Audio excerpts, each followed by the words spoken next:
มาเบิ่งอุปกรณ์ของเราเลยเนาะมีถาดน้ำมีจอกน้ำ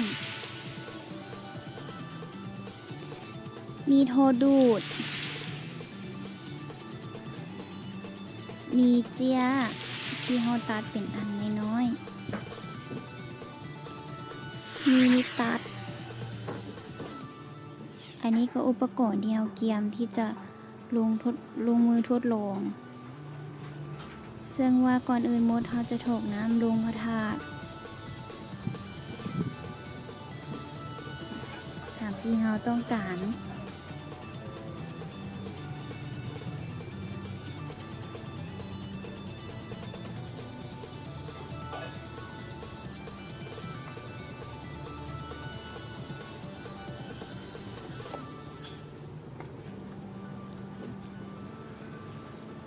หลังจากนั้นเราจะเอาเจียที่เราตัดเป็นอันน้อยๆเนาะ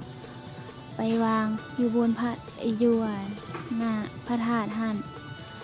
หน้าน้ำหั่นวางให้ทั่วแล้วหลังจากนั้นเราจะเอาท่อดูดมาหยดเอาน้ำลงพระธาตุ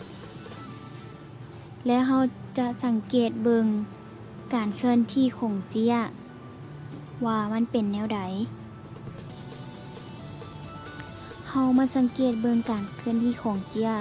เวลาที่เฮาหยดน้ำลงใส่พระธาตุแล้วเฮาก็สังเกตเบิ่งว่าการเคลื่อนที่ของเจียเป็นแนวใด